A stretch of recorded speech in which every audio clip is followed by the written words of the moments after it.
ભઈલા સાંભળો મારી વાતો. ભલે ગાડીઓ થઈ જાય સસ્તી અને મોંઘી થાય પેપરની પસ્તી, ભલે ચાઇનાની ડૂબી જાય કસ્તી અને ભારતની વધી જાય વસ્તી, પણ એમાં આપણે શું?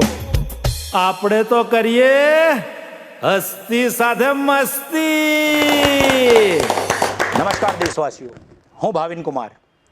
આજે આપણા શો હસ્તી સાથે મસ્તીના મુખ્ય અતિથિ છે ખૂબસૂરત, મખમલી અને સુરીલી આવાજના ધની એવા મિતાલીબેન Nag. Doctor Mitali Nag, welcome to my show.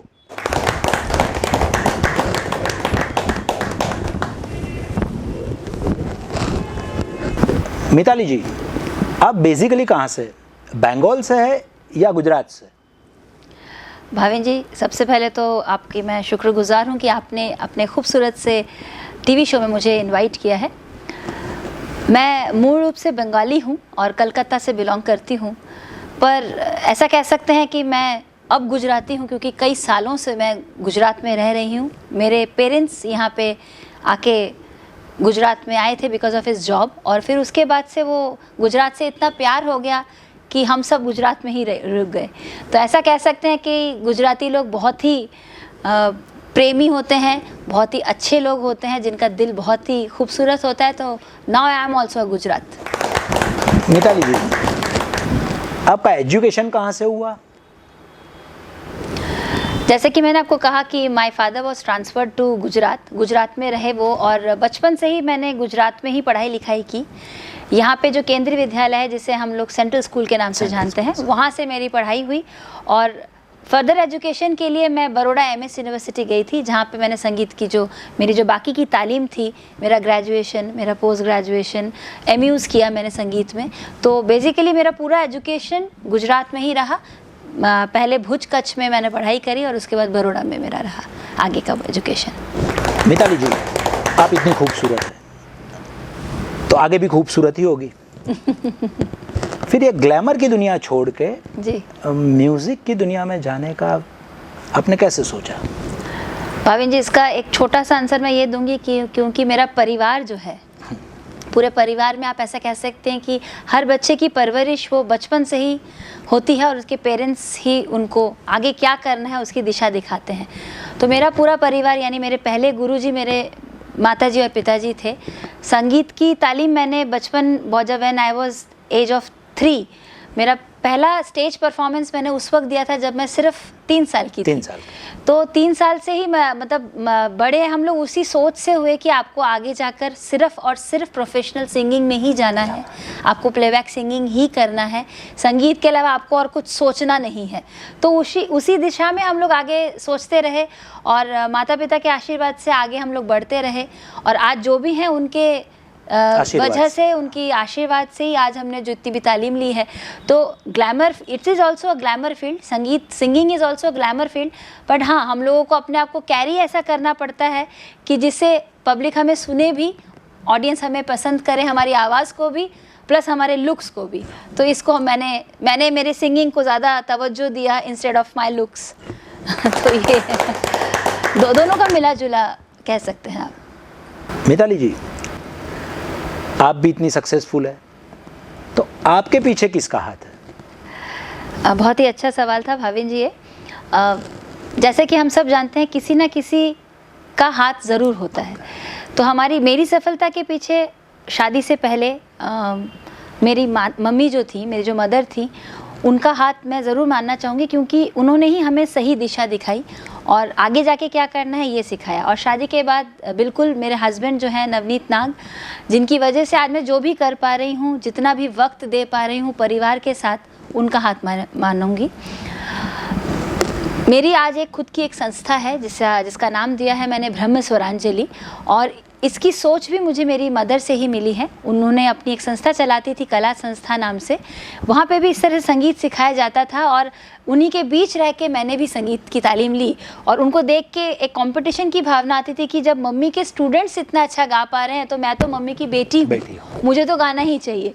तो उधर से मेरी सोच आई और आगे जाके जब मैंने इसमें तालीम ली, जहाँ उनसे शिक्षा ली, अब मैंने आज अपनी खुद की एक संस्था खड़ा करा है जहाँ पे मैं कई बच्चों को तालीम दे रही हूँ शास्त्रीय संगीत की, बॉलीवुड सिंगिंग की, किस तरह से आप अपने आप को एक प्रोफेशनल आर्टिस्ट खड़ा कर सकते हैं। It's a full fledge music academy जहाँ पे हर तरह की संगीत की विद्या दी जाती है। खुद मैं वोकल की ट्रेनिंग देती हूँ, बाकी सभी के लिए मेरे फैकल्टीज़ हैं जो वहाँ पे आके संगीत की शिक्षा देते हैं। मिताली जी, आपने रेडियो में काम किया, आपने टेलीविज़न में काम किया और मूवी में भी काम किया एज अ प्लेबैक सिंगर। तो इन तीनों चीज़ों में काम करने का आपका अनुभव कैसा है? जब मैं शायद 17 या 18 साल की थी तब मैंने ऑडिशन दिया था ऑल इंडिया रेडियो में। तब से मैं ऑल इंडिया रेडियो की आर्टिस्ट हूँ, रेगुलर आर्टिस्ट हूँ और दूरदर्शन से भी मैं अपनी आवाज़ दे रही हूँ। पर प्लेबैक सिंगिंग जहाँ आप पूछ रहे हैं वो मेरी ख़ास पसंदीदा काम है, ऐसा कह सकते हैं। हम लाइव शोज़ करते हैं, हम स्टेज शोज़ करते हैं, बट दोनों में काफ़ी अंतर है। प्लेबैक सिंगिंग और live singing it's a different, it's absolutely different. तो प्लेबैक सिंगिंग मेरा खुद की बहुत ही पसंद है। डेफिनेटली इसका आंसर मैं यही दूंगी कि जब मैं प्लेबैक सिंगिंग करती हूँ तो बहुत कुछ सोच समझ के हमें करना पड़ता है कि जैसे कि जो माइक्स जिस तरह के हम लोग टेक्निकली यूज़ करते हैं दैट इज़ वेरी सेंसिटिव, तो वो सब ध्यान में रख के फुल कंसंट्रेशन के साथ, बट हाँ उसमें टेक्स होते हैं, बट स्टिल एक भी सुर अगर इधर से उधर जाता है तो बहुत ही तुरंत पकड़ में आ जाता है। सो भले ही इट्स वेरी डिफ़िकल्ट होता है, बट मेरी पसंदीदा काम ऐसा कहें तो मैं प्लेबैक सिंगिंग में ज़्यादा इंटरेस्ट रखती हूँ। प्लेबैक सिंगिंग की जहाँ बात आई है भाविन जी, मैं यहाँ में ज़रूर जोड़ना चाहूँगी कुछ गुजराती मूवीज़ में मैंने अपनी आवाज़ दी है। फिल्म हाथ ताड़ी કરીને एक सरस मूवी है एમાં દિલ એક પતંગિયું, પછી એક જોને આ હવા કરીને ગીત છે ઓલવેઝ રહીશું સાથે। હવે પછી એક બહુ સરસ ગીત માતાજીનું એક બહુ સરસ આરતી જેવા હતા। તો એવા ઘણા બધા ગુજરાતી ગીતોમાં લાઈક ગુજરાતી મૂવીઝમાં પ્લેબેક સિંગિંગ તરીકે આવાજ આપ્યું છે। जी, मराठी मूवीज़ में पण that was a difficult task for me क्योंकि मुझे सीखना पड़ा मराठी लैंग्वेज उसके लिए, but it went of very well. Thank you. अभी रिसेंटली आप कौन से प्रोजेक्ट पे काम कर रहे हो? जैन स्तवन के कुछ ट्रैक्स मैं रिकॉर्ड कर रही हूँ। इट्स एब्सोल्युटली यूएसए का एक प्रोजेक्ट है। तो जैन स्तवन के लिए जैन स्तवन को के भी ट्रैक्स बहुत अच्छे बने हुए हैं। तो इस प्रोजेक्ट पे मैंने काम कर रही हूँ। करीबन 100 स्तवन मुझे रिकॉर्ड करने हैं, उसमें से कुछ मेरा ऑलरेडी कर चुकी हूँ और आगे मेरा पाइपलाइन में है वो चीज़। साथ ही साथ नवरात्रि आवे छे એટલે નવરાત્રિના લીધે હું સરસ માતાજીનું ગરબાનું સરસ એક એલ્બમ લોન્ચ કરું છું, ટૂંકમાં લોન્ચ કરીશ, ત્યારે હું તમને ચોક્કસ એમાં ઇન્વાઇટ કરીશ। Legend singers, female singers Lata ji, Asha ji और श्रेया घोषाल, इनमें से आपको सबसे ज़्यादा कौन पसंद है? हर सिंगर की अपनी एक खुद की पसंद होती है। जैसे मेरी आइडल है आशा ताई। आशा जी को मैं बहुत पसंद करती हूँ, उनको सुनना भी पसंद करती हूँ, साथ ही साथ उनको गाना भी पसंद करती हूँ। बचपन से मैं आशा जी को सुनती थी, उनका टोन क्वालिटी प्लस उनकी जो वर्सेटाइलिटी है, she can sing all type of songs. She is singing fantastic cabarets, क्योंकि उसको जैसे हम जानते हैं हाँ। डांसिंग नंबर्स मतलब आशा जी का गाना। साथ ही साथ उनकी गज़ल गायकी, उनको मुजरा जो गाती हैं फिल्म उमराव जान के लिए उन्होंने अपनी आवाज़ दी थी। क्लासिकल सिंगिंग जो गाने हैं, क्लासिकल जो सॉन्ग्स हैं, पिया बावरी और इस तरह के बहुत अच्छे अच्छे गाने उन्होंने गाए। तो मुझे वो एज एन आर्टिस्ट मैं उनको हमेशा फॉलो करती रही कि किस तरह से आप अपनी आवाज़ को हर तरह के गानों के लिए तैयार कर सकते हैं। वो रियाज से आता है, हर कलाकार रियाज रोज़ करता है, तो जो रियाज रोज़ करता है वही राज करता है, ये कहावत है। तो आशा जी भी आज इस उम्र में भी 80-90 की उम्र में भी रोज़ सुबह उठ के रियाज करती हैं। लता जी भी करती थी, जी लता जी भी करती थी। तो मेल सिंगर में रफ़ी साहब बहुत बड़ा नाम है, जी बिल्कुल, किशोरदा का बहुत बड़ा नाम है, और क्लासिकल गाने में मन्ना डे जी का बहुत बड़ा नाम है। अगर आपको मौका मिलता तो इन तीनों में से आप किसके साथ गाना चाहते? काश की ऐसी खुशकिस्मती होती मेरी। पर हाँ, जैसे कि हम लोग अभी जिस तरह के गाने रोज़ लाइव परफॉर्म करते हैं, रफ़ी साहब और किशोर कुमार के साथ साथ मन्ना डे जी का भी आपने जैसे नाम जिक्र किया, मन्ना डे जी की जो गायकी थी उसमें तालीम ली हुई गायकी थी, तो उनके साथ मैं ज़रूर गाना चाहती अगर मुझे मौका मिलता तो। म्यूजिशियनों में बहुत बड़ा नाम है आरडी जी, बिल्कुल। लक्ष्मीकांत प्यारेलाल जी, और मेरे फेवरेट है जो, अच्छा, वो है रविंद्र जैन जी। क्या बात है, क्या बात है। ये बहुत ही बड़े नाम है। बिल्कुल बिल्कुल। इनमें से अगर आपको कोई चूज करना हो काम करने के लिए, तो आप किसको चूज करें? तीनों इतने बड़े नाम लिए आपने, वैसे तो तीनों के साथ चाहूँगी पर पर्सनली मुझे बर्मन दादाजी का बहुत ही आरडी जी का बहुत ज़्यादा मैं मतलब यहाँ पसंद पर करती हूँ। बंगाली कनेक्शन, बंगाली कलेक्शन वो बिल्कुल कह सकते हैं आप। उनकी कंपोजिशंस कुछ अलग ही हटके होती थी, उनका जो दिया हुआ म्यूज़िक था वो हमेशा हटके हो रहा, तो बहुत मैं पसंद करती हूँ। हमारे लिस्ट में जब आरडी जी के गाने बनते हैं और गुलजार साहब के जो गाने आते हैं, उनको सबसे पहले मैं चूज़ करती हूँ कि मैं इन्हें गाऊँगी और इन्हें निभाऊँगी, तो मुझे बहुत पसंद है। और आरडी जी के साथ अगर मुझे मौका मिलता तो ज़रूर गाती हूँ उनके कंपोजिशन। मिताली जी, अभी रिसेंटली ये बॉलीवुड का एक इश्यू आया है, तारक मेहता का उल्टा चश्मा। जी उसमें जो काम कर रही थी रोशन, जी, रोशन का इश्यू हुआ है प्रोड्यूसर के साथ सेक्सुअल हैरेसमेंट का।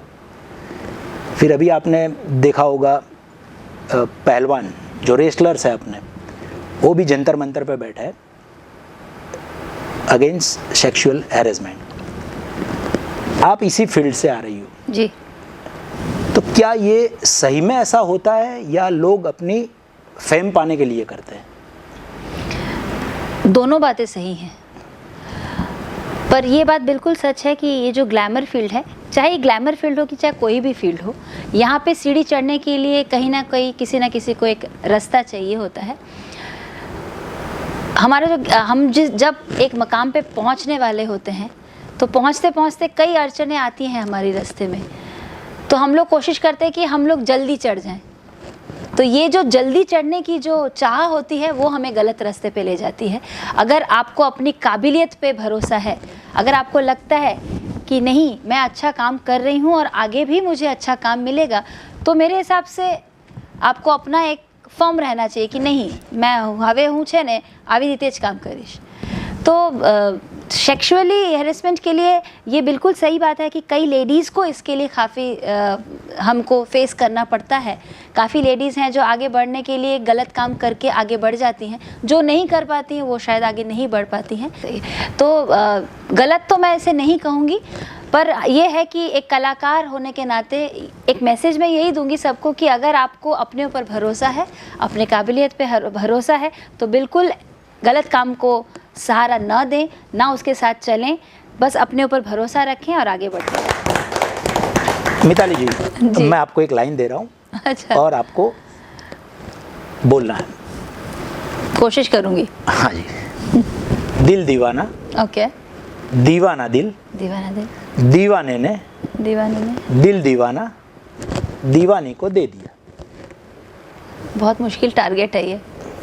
दिल दीवाना, दीवाना दिल, दीवाने ने दीवानी को दे दिया। लेकिन ये थोड़ा जल्दी जल्दी बोलना। ओके। दिल दीवाना, दीवाना दिल, दीवाने ने दीवानी को दे दिया। दिल दीवाना, दीवाना दिल, दीवाने ने दिल दीवाना दीवानी को दे दिया। दिल दीवाना, दीवाना दिल, दीवाने ने दिल दीवाना दीवानी को दे दिया।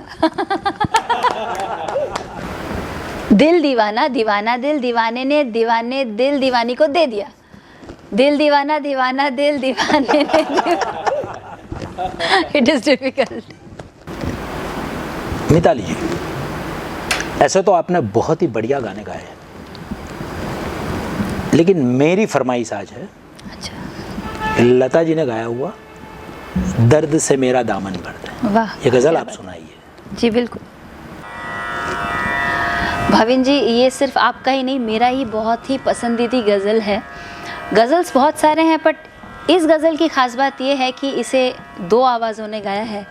हमारे सभी दर्शकगण जानते होंगे कि लता दीदी ने भी उतना ही प्यारा गाया है जितना जगजीत सिंह जी ने गाया है। तो चलिए आपकी फरमाइश पे ये गाना।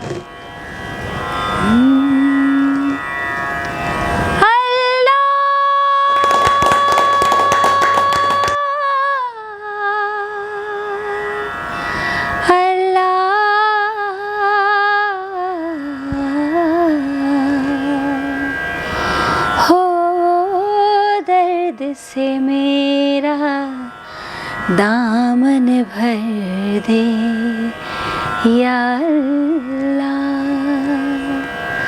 हो दर्द से मेरा दामन भर दे या अल्लाह, फिर चाहे दीवाना कर दे या अल्लाह, दर्द से मेरा दामन भर दे या अल्लाह। मिताली जी, कराओके सिंगिंग आने के बाद हर कोई बंदा गाना गा लेता है और अपना मूड ठीक कर लेता है, बिल्कुल। लेकिन क्लासिकल म्यूज़िक सीखना, क्लासिकल म्यूज़िक को समझना और क्लासिकल म्यूज़िक को उतारना, मतलब क्लासिकल म्यूज़िक आत्मा से जुड़ता है। तो अभी के एरा में क्लासिकल म्यूज़िक की क्या अहमियत है? बहुत ही अच्छा क्वेश्चन है ये आपका। हम जैसे कि देख रहे हैं आजकल हर घर में सिंगर है और सिंगिंग करना एक एंटरटेनमेंट का पार्ट है, डेफिनेटली एंटरटेनमेंट का पार्ट है, बट आजकल के सभी कलाकार चाहते हैं कि वो डायरेक्ट सिंगिंग करें, बेस में कोई नहीं जाना चाहता। तो शास्त्रीय संगीत एक ग्रामर कह सकते हैं आप इसे, जो मूल है संगीत का। तो जो 7 स्वरों की जो हम साधना करते हैं शास्त्रीय संगीत में, अगर उसको सीख के कोई भी कलाकार स्टेज पे परफॉर्म करता है तो डेफिनेटली उस पे हम लोग देख सकते हैं कि उसका रिजल्ट कुछ और ही होगा। और साथ ही साथ शास्त्रीय संगीत एक साधना है, जिसे मैं साधना इसलिए कहूँगी कि सिर्फ गाना नहीं है वो, it's kind of a worship, हम भगवान से जोड़ते हैं उसको। तो शास्त्रीय संगीत एक मन स्थिति पे, मनोवैज्ञानिक, अभी हम जैसे कि कई हॉस्पिटल्स में शास्त्रीय संगीत को हीलिंग के लिए यूज़ किया जा रहा है। ब्लड प्रेशर के पेशेंट्स हैं, हार्ट पेशेंट्स हैं, जो जिनको पैरालाइज्ड हैं, उनको रोज़ सुबह उठ के रागों को सुनाया जाता है, दैट्स अ लिसनिंग। सो वो रागों से वो हील हो रहा है। हम लोग देख सकते हैं ऐसे कई लैब्स हैं, शिमला में है, दिल्ली में है, कई ऐसे हॉस्पिटल्स हैं जहाँ पे सुबह उठते ही रागों को सुनाया जाता है। तो शास्त्रीय संगीत एक हीलिंग का भी काम करता है। तो मैं तो ये मानूंगी कि कलाकार गाना गाने का शौक़ रखता है, अगर कोई भी इंसान अगर शौक़ रखता है वो गलत नहीं है, पर अगर आप थोड़ा सा भी सीख के गाएं या टेक्निकली चीज़ों को उतार के समझ के गाएंगे तो डेफिनेटली वो एक सोने पे सुहागा होगा और आपकी गायकी में 4 चांद लगा देगा। भाविन जी, यहाँ पे मैं एक चीज़ और कहना चाहूँगी कि I have done my doctorate in classical vocal, PhD holder हूँ मैं, और मेरी पहली किताब मैंने लिखी थी संगीत के अप्रचलित घरानों से हमारा शास्त्रीय संगीत जुड़ा है, हर घराने को फॉलो कर रहा है। और जो मेरी दूसरी किताब आ रही है वो है म्यूज़िक थेरेपी के ऊपर। जैसे कि मैंने अभी कहा आपको कि ट्रीटमेंट किया जा रहा है, पेशेंट्स को ट्रीटमेंट दिया जा रहा है, तो मेरी जो ये अगली किताब है, किस रोगों पे कौन सा राग कैसा इफ़ेक्ट कर रहा है, किस टाइम पे गाना चाहिए, हर रागों का एक राग चक्र को हम फॉलो करते हैं, तो किस राग को सुना के किस तरह का बॉडी, मस्तिष्क हमारा ज्ञान कैसे हम लोग उसको कंसंट्रेट कर सकते हैं, कैसे सुनने के बाद इफ़ेक्ट होता है बॉडी पार्ट्स में, इट मैटर्स अ लॉट। तो शास्त्रीय संगीत की ये जादू कह सकते हैं आप, या एक शक्ति कह सकते हैं ये, तो इसीलिए शास्त्रीय संगीत का एक अपना खुद की ब्यूटी है, और उसको सीखेंगे तो उसका मज़ा आप लूट पाएंगे। શાસ્ત્રીય સંગીતનું મહત્ત્વ તો તમે સમજાવ્યું। શાસ્ત્રીય સંગીત જીવનમાં કેટલું મહત્ત્વનું છે, તો શાસ્ત્રીય સંગીતને લગતું કોઈ એક ગાયન જે સાંભળીને અમને તો મજા આવે જ આવે, સાથે સાથે આપણા શ્રોતાઓને પણ મજા આવે। वाह वाह, તો એવું કોઈ ગાયન આપ સંભળાવો। जी ज़रूर। शास्त्रीय संगीत प्योर तो मैं बिल्कुल यहाँ नहीं गाऊंगी, पर हाँ, जैसे कि मैंने कहा, शास्त्रीय संगीत का रूप हम हमारी बॉलीवुड सिंगिंग, हमारी गज़ल गायकी हर में देख सकते हैं। तो एक राग यमन करके एक राग बहुत ही पॉपुलर राग है, और इस राग का उपयोग मैक्सिमम हमारे बॉलीवुड्स में हुआ है। तो कुछ चंद लाइनें मैं एक गज़ल की गाऊंगी और कुछ लाइनें बॉलीवुड सिंगिंग गाऊंगी जो राग यमन पर ही आधारित है। ने रे गा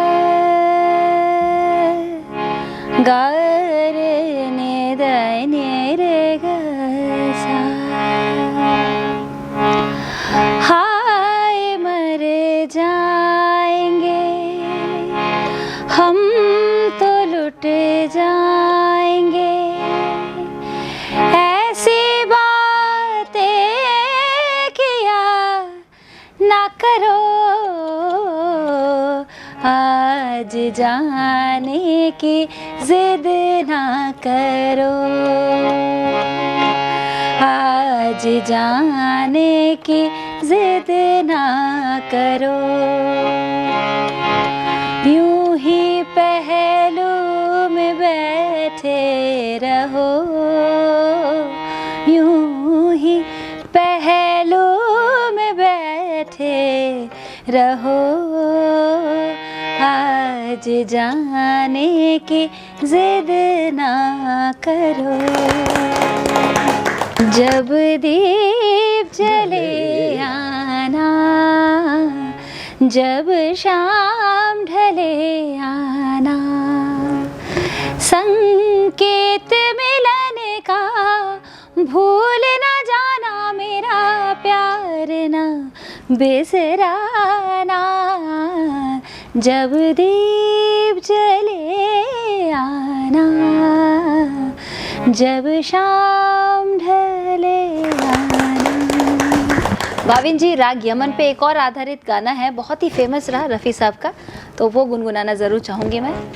है एहसान तेरा होगा मुझ पर, दिल चाहता है वो कहने दो मुझे, तुमसे मोहब्बत हो गई है मुझे, पलकों की छाँव में रहने दो, है एहसान तेरा होगा मुझ पर। मिताली जी, जाते जाते आप संगीत प्रेमियों को और आपके चाहने वालों को क्या मैसेज देना चाहते हैं? यही कहना चाहूँगी कि संगीत एक समुंदर है और उसमें से आप जितना ले सकें, बटोर सकें, बटोर लीजिए। ये वो ज्ञान है जिसे माँ सरस्वती जी ने हम सभी को दिया है, और उनकी साधना करते रहें तो किसी ना किसी दिन आपको ज़रूर सक्सेस मिलेगा। पर एक बात और यहाँ पे मैं ज़रूर कहना चाहूँगी कि संगीत अगर आप प्रोफेशन बनाना चाहते हैं, सिर्फ पैशन नहीं, अगर आप उसे प्रोफेशन बनाना चाहते हैं तो प्रॉपर तालीम लीजिए, किसी गुरु को अपनी जो तकलीफ़ें हैं वो बताएं, जिससे उसका वो रास्ता दिखाएं, और कैसे आप अपने आप को ऑडियंस के सामने पुट अप करें बहुत ज़रूरी है। सिर्फ अच्छा गाना ही एक कलाकार के लिए इम्पोर्टेंट नहीं है। जैसे कि आपने मुझे सवाल किया था कि आप अपने आप को क्यों इतने अच्छे से कैरी करती हैं, उसका वॉकिंग, उसका स्टैंडिंग, उसका बॉडी लैंग्वेज, गायकी, एक्सप्रेशंस, एवरीथिंग मैटर्स। तो एक संपूर्ण कलाकार बनने के लिए इन सभी की आप तालीम लें और ज़रूर आप एक सक्सेसफुल सिंगर बन सकते हैं। मिताली जी, आपने आपके व्यस्त शेड्यूल में से समय निकाल के हमारे शो हस्ती साथे मस्ती की शोभा बढ़ाई, इसके लिए हम आपका शुक्रिया अदा करते हैं। पर शुक्रिया अदा मैं भी आपकी ज़रूर यहाँ पे अदा करना चाहूँगी। ये जो आपका कार्यक्रम है हस्ती साथे मस्ती, कई ऐसी बातें आज हमने की, मुझे बहुत अच्छा लगा आपके इस चैनल पे आके, और चाहूँगी कि आप सभी दर्शकगण इसका हिस्सेदार बने, इनको देखें और हम सभी को पसंद करें। Thank you so much. મિત્રો, આ જ રીતે આપણે આવતા કાર્યક્રમમાં મળીશું ફરીથી આવી જ એક હસ્તી સાથે। તો મિત્રો, આ ચેનલને લાઈક, શેર અને સબસ્ક્રાઈબ કરો। Thank you. જય હિન્દ, જય ભારત।